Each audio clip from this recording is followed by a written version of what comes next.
I teach at the University of Pittsburgh. I teach writing, and in both my teaching work and my creative work, I specialize in science writing. So, for me, what that means is taking difficult scientific concepts and making them digestible, accessible to the general public.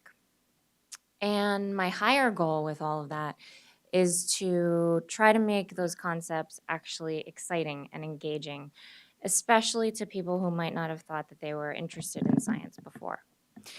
Um, so that's actually pretty hard. um, I was a person who had no interest in science for probably the first 23 years of my life. I was a creative writer, and I thought all scientists were cold and robotic, and I didn't get the sense that science affected my life, which is obviously a really an ignorant position to operate from. And then I discovered the woman who mapped the ocean floor. So this is the cover of my book. And the remarkable woman's name was Marie Tharp. From 1952 to 1977, she mapped the entire ocean floor, which is 70% of the Earth's surface. Um, for those 25 years, she worked with one man. His name was Bruce Hazen. And between her maps and his theoretical papers, which were usually accompanying the maps, they sort of triggered a revolution in geophysics. We now call it the Earth Science Revolution, and it took place in the 1960s. Um, so I think that my perspective here tonight is going to be a little bit different than some of my co-panelists because I'm talking about the ocean floor. And the people that I wrote about in my book basically wanted all of the water to disappear. The water got in their way. So in my book, water largely obscures. Um, and so as I started trying to think about what I was going to talk about here today, that's what I thought about. I thought, well, I spent 5 years writing this book, and there's not much water in it at all. Um, and I can't see the next slide, so I'm just going to go ahead and guess. Okay, perfect. This is one of those things where you can go online and put in all the words of something. So I put in all the words of my book, and this is what came up. And I was like, oh, I want to see if water actually shows up. And it does, but it's really hard to find. So that's a visual representation of where's the water in my book. So water obscures, it gets in the way. But at the same time, as I was flipping through my book, I found that water is present by implication in it. Let's see if this is the right slide. There we go. So you can see how water is present by implication. This is actually a map of the ocean floor. It's from 1957. Water is also present at pivotal moments in Marie Tharp's life. So I thought I would just read to you a really short excerpt from my book that is one of those really pivotal moments. And I'm going to talk to you more about the process of mapping the ocean floor afterwards. But I wanted to give you a sense of my voice as an artist, which is, I think, actually quite different than my voice on the page. So what do you need to know for this? You need to know that Marie Tharp's father was a soil surveyor. He was with the U.S. Soil Service in the early 20th century. And because of that, Marie and her family had to move north and south with the seasons. And so Marie went to between 15 and 18 schools before she graduated from high school. So this takes place when she was, I think, between 4 and 5. In Pascagoula, the land is the same height as the sea. But the trees stop and the grasses stop, and the sand lies there and lets the water cover and uncover it each day. Marie and her mother go down the steps of the boarding house, take the steps one at a time, a little hand inside a big one, like seashells tucked together. There's the crossing of streets with names such as Beach and Canal and Lakeview, and Marie's mother reading the street signs out loud to her.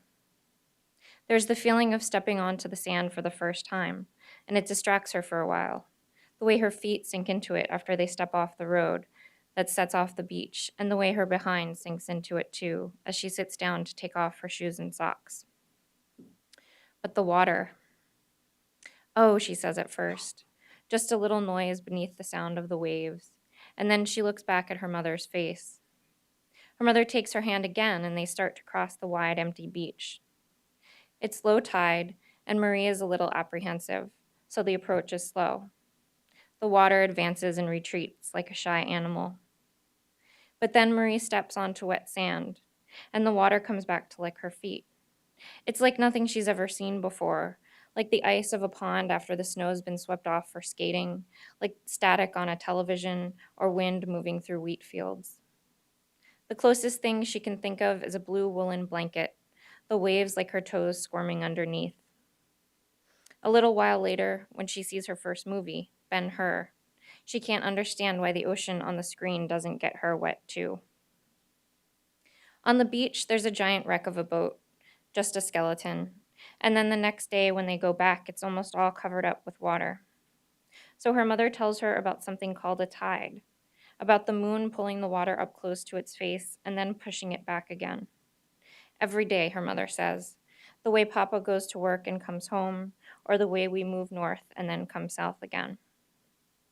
That's the story of Marie seeing the ocean for the first time, and how she thought it was the most amazing thing she ever saw, and how she didn't see it again until she moved to New York more than 20 years later.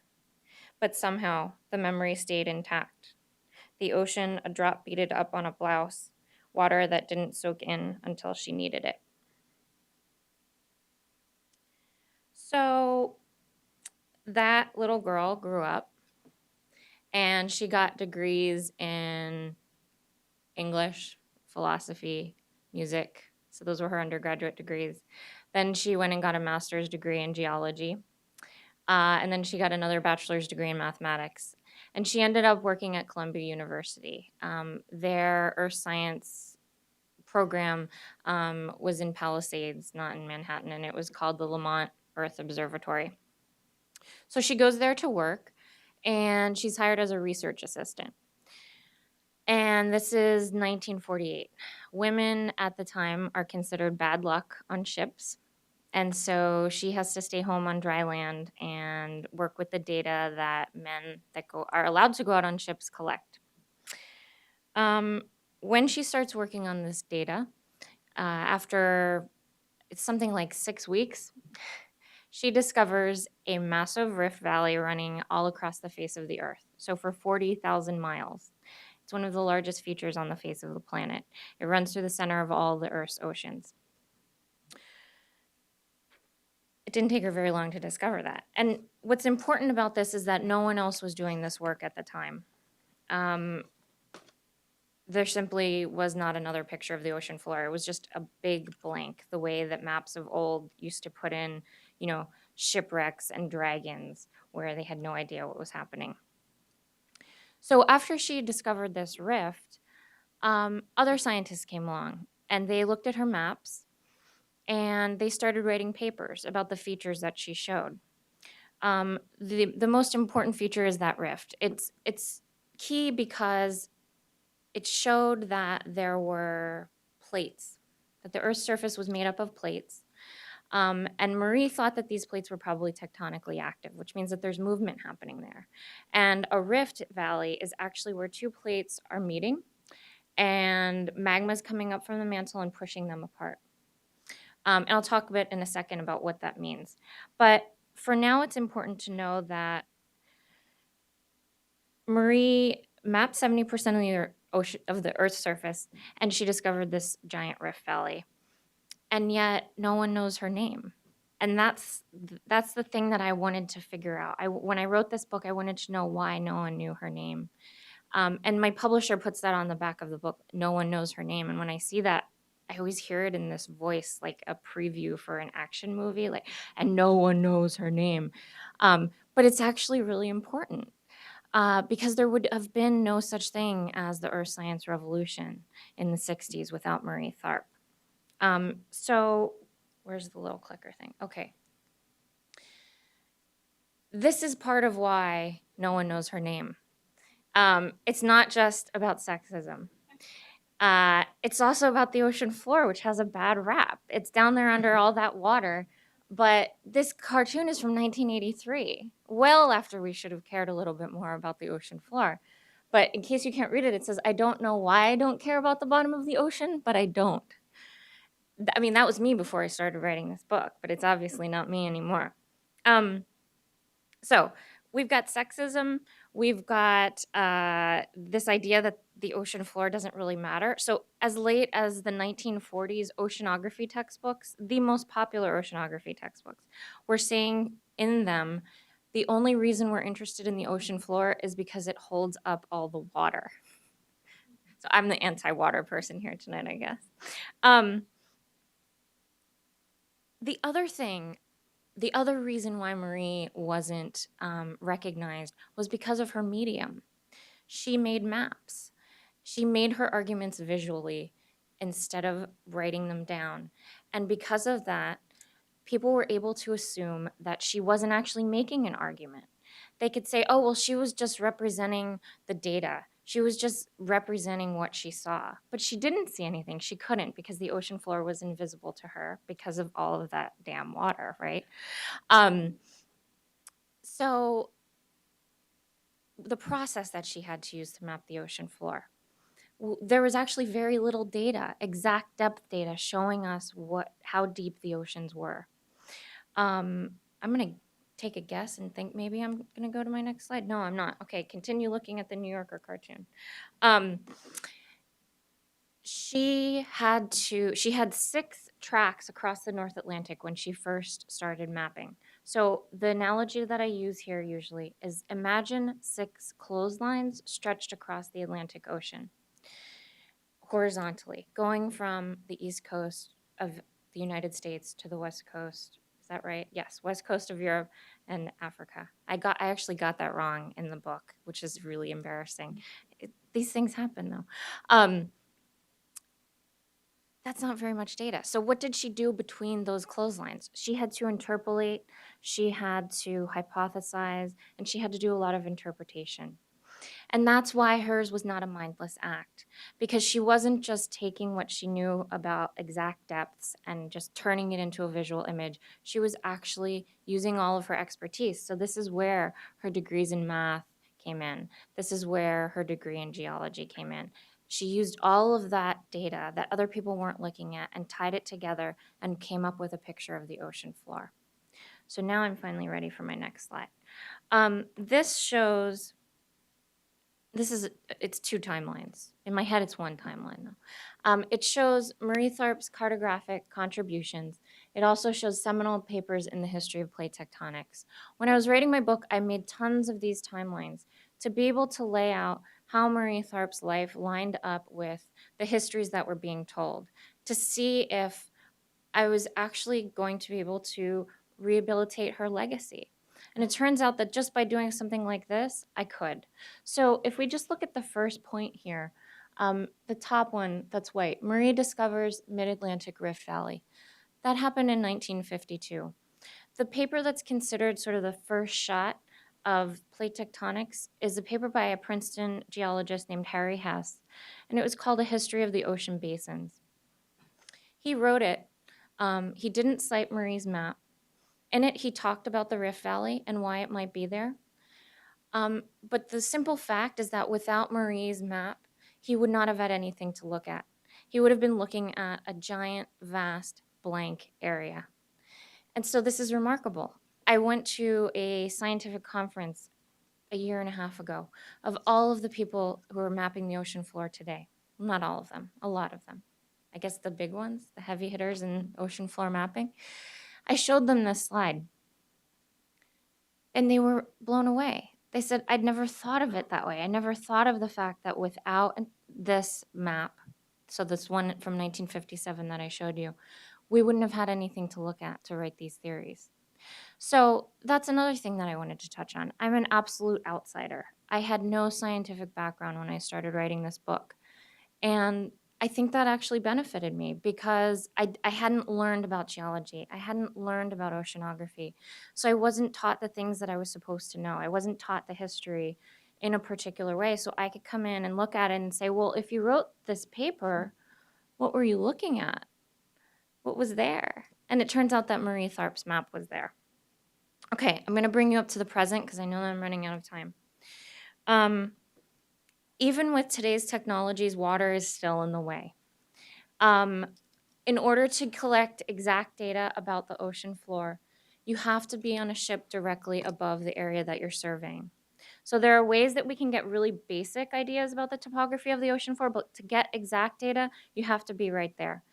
So, and we, like I'm doing this, the scientists use sonar, right? So they send out a ping, they wait for it to hit the ocean bottom and bounce back up, and the amount of time that it takes it helps scientists determine how far away the ocean floor is.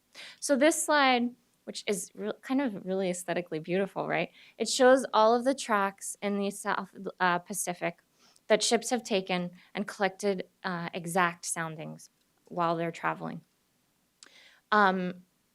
We've only today got 10 to 15% of the ocean floor mapped in any detail. 10 to 15%. That's incredible. I get angry just saying it. So the worst area in the world is this area in the red rectangle. And by worst, I mean the place where we have the least amount of data. So just to put this in perspective, these are all those ship tracks laid on top of a map of the United States. And you can see that it looks a little bit like an interstate system. Imagine if all that we knew about the United States was what we could discern from driving on the interstate. That's it. We didn't know anything outside of those guardrails. That's basically what is happening in that red square in the South Pacific. You can see that there are actually states that are largely undiscovered, right? That's problematic. That should be convincing for some people. But other people, it takes other types of information to be convinced. This is the USS San Francisco. It's a submarine. In 2005, it was traveling at maximum speed when it crashed into an underwater mountain. The mountain was not on the Navy's map. There are lots of mountains like this because we've only got 10 to 15% of the ocean floor mapped. It caused millions of dollars of damage, injured a dozen people, and killed one person. So there's another reason why we need to map the ocean floor. The last reason is blank. No, we can keep looking at the summary. I thought I had another slide. Has to do with climate change. Water mixing rates are determined by the roughness of the sea floor. So because we don't really know what's going on in a lot of the ocean, on the the bottom of the ocean, scientists are unable to create super accurate models of what's going to happen with temperatures and sea levels. So there's another piece of convincing information. If just knowing about the surface of the planet isn't enough for you, we're having submarines crash into mountains and we can't accurately predict what's going to happen.